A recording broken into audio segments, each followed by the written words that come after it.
and it's strong. So spiritual is not spooky.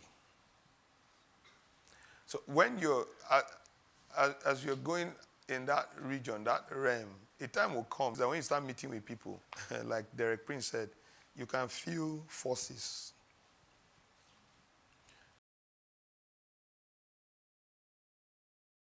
Bitcoin thing, and they can feel that, they can even sense certain influences and presence there. And the person was saying, is it just my mind? I said, it's not just your mind.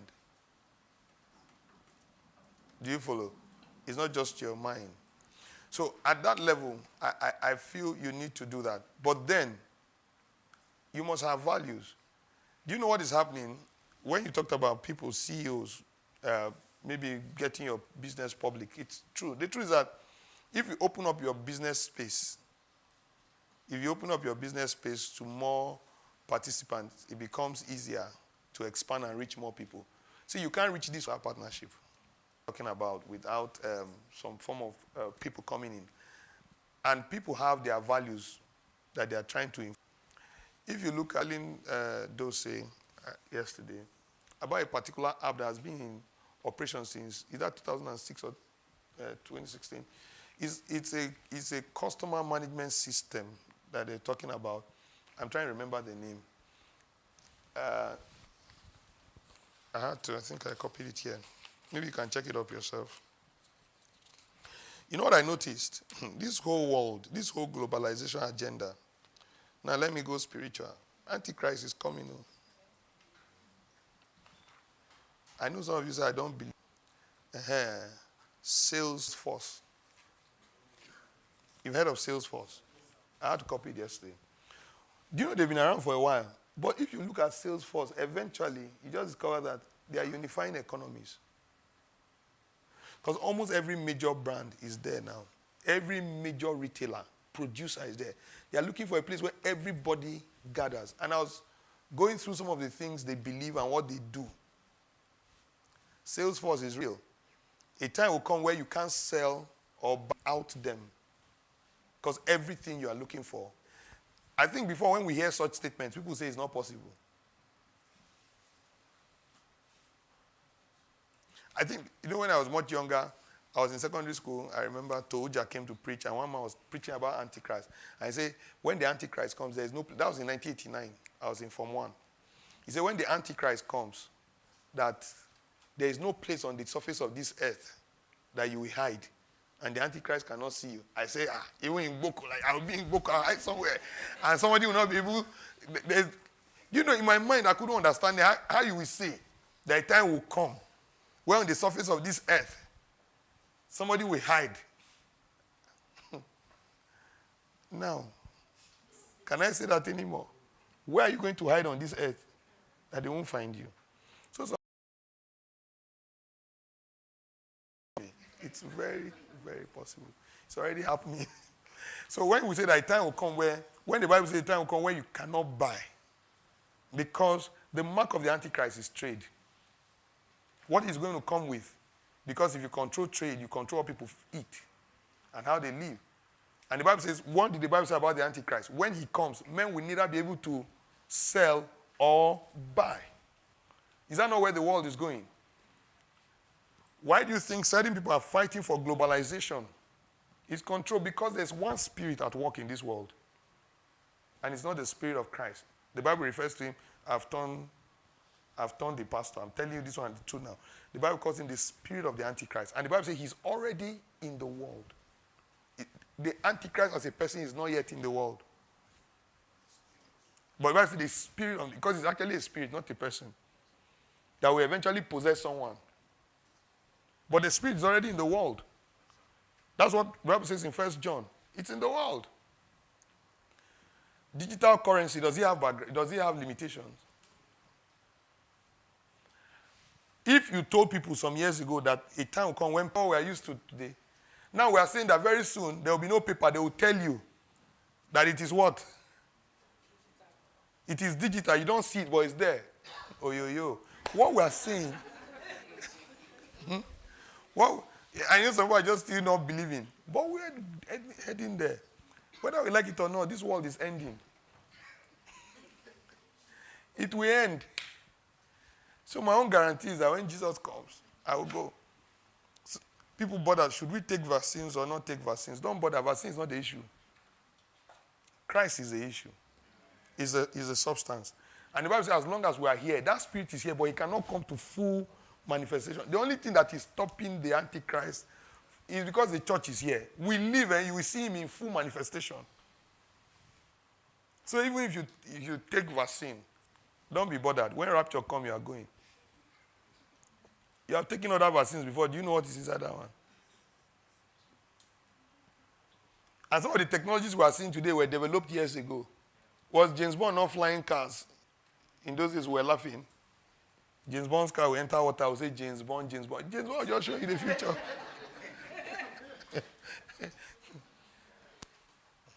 The Spy Who Loved Me, sorry, I watched James Bond. The Spy Who Loved Me was acted in 1976.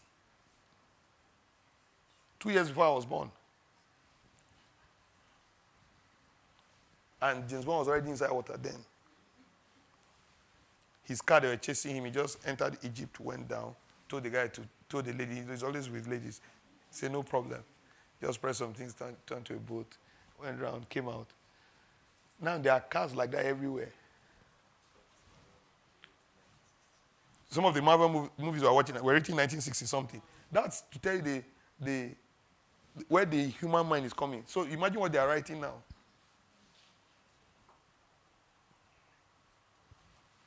And you're there saying it's not possible. Jesus is not coming. Wait for the other guy. When he comes, you and him, you eat bread together. You have conversations. He's coming, though. But the Bible says we should occupy till he comes. He didn't say we should wait for when he's coming. So keep occupying. I'm just saying this because most tech companies, if you have a tech solution right now, if you don't have God, you'll be bullied. You know all this, you hear that this was sold for this was sold for that. Forget what you read on the papers. There are certain innovations that if you have right now, some people want to buy it over because of what it can do. Not because they need the money. They don't want you to contend for that space with them. So they are taking over spaces, territories, because there's an agenda. I told you yesterday, I didn't have a problem with them banning Twitter in Nigeria. Yes. Our president should be allowed to say whatever he wants to say. Let the Senate ban him. And I'm not making friends here. Am I a fan of the president? No, I'm in opposition.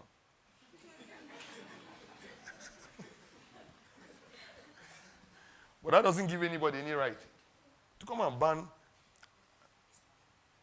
The president says if you talk anyhow and you do anyhow, we will answer you in a way that you understand. He says it's hate speech. What is hate speech? Who is hating you? Anybody? No one is hating anybody. It's just warning. So, our president wants somebody, Twitter wants them. What is the sovereignty of our nation? That's to let you know that all these tech companies are trying to show their power over the sovereignty of what? Of nations.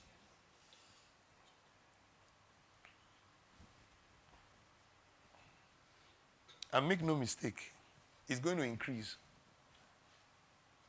Because we're all hooked up on it. Do you know our lives right now, if you don't have a phone, it's like though you're sick. Because everything, the way it's going, they have to get you online. Very soon, they've limited how much.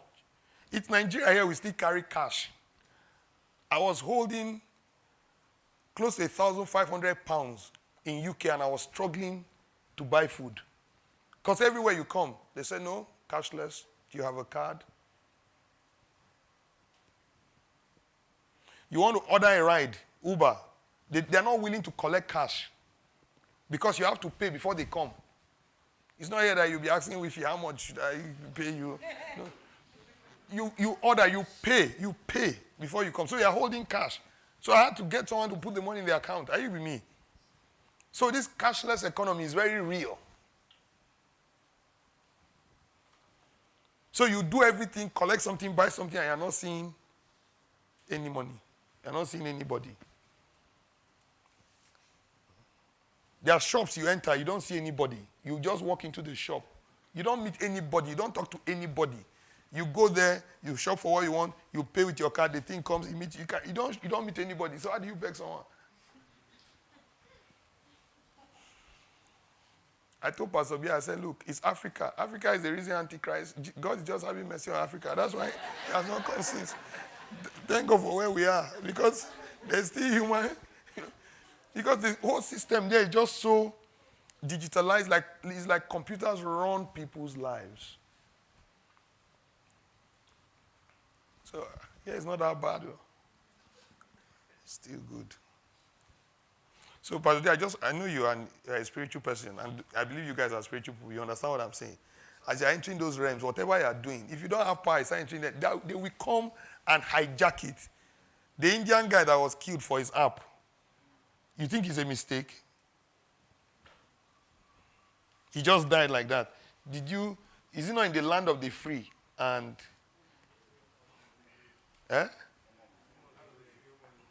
and the home of the free, and the brave. Is not there he died? What happened to the investigation? Has anybody been caught? Has anybody been convicted? No one see anything. Then you say in Nigeria, people die, nobody traces it. People die everywhere, nobody traces anything. We are not as bad as they make us look. Oh. They say they are stealing money here. It's corruption and a Nigala word.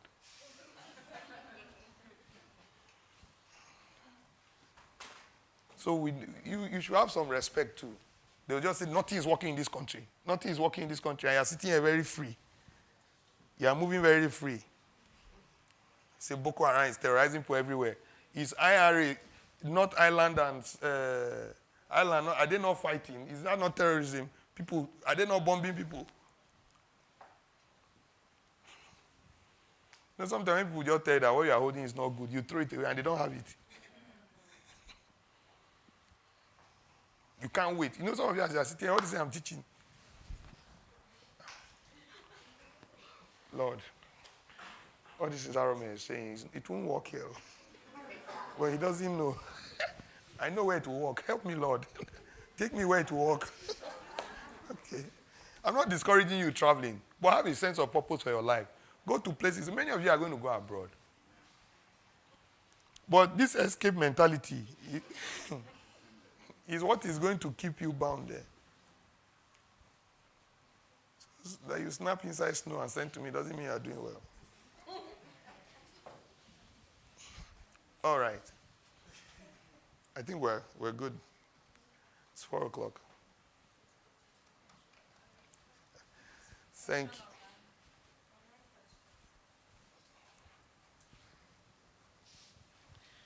Okay. Sorry, I have a question. Who is getting me lunch? Somebody should get me lunch. Okay. The question is concerning motivation. Okay. So the person said, I believe it also has to do with encouragement. Yeah. How should a child handle a parent who doesn't motivate them or like they say, don't praise or commend him success? How do you get on with such a parent? Okay. Well, it's not. I'm not really dealing with a parenting class, but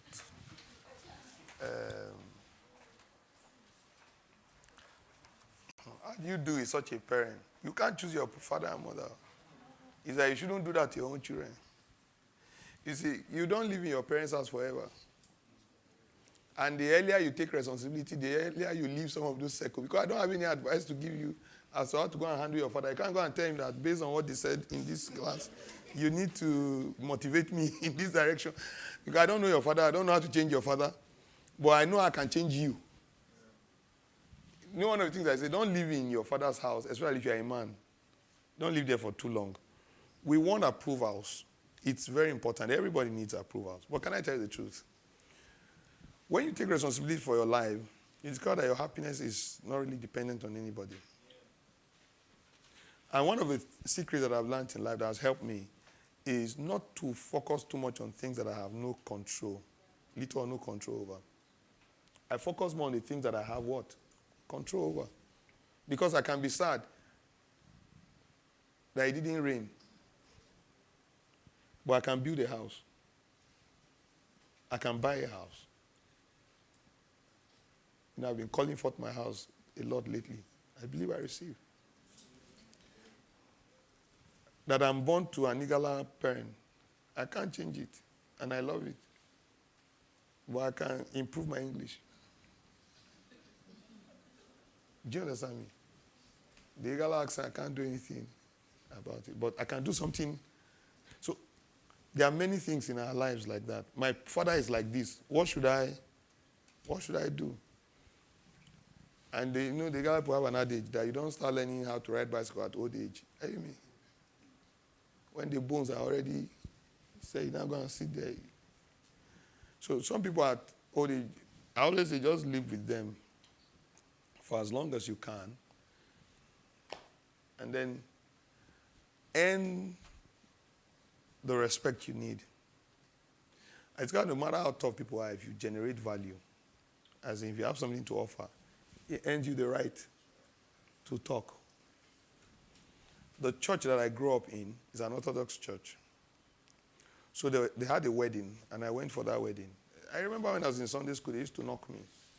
Not this children's church where they will buy television. Men of faith will go and buy you television. Who buy you television? When the pastor doesn't have one. Rather, they used to attach us to one. There used to be this is supposed to be children's church. This is how we used to sit. The man sits at the back. He has a long stick. If you start talking here. Piam! Piam! Then at some point you get up if they are praying.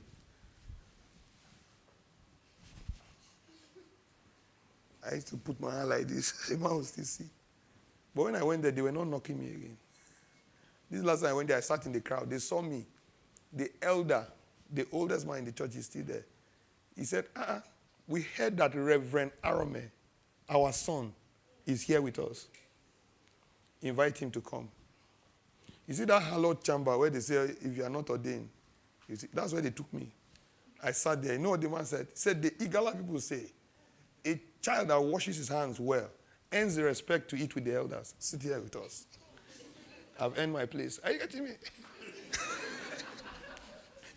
So sometimes you have to earn your place. I was traveling once. I saw them. I parked. They stopped. I parked. They all came out of the car to greet me. Reverend.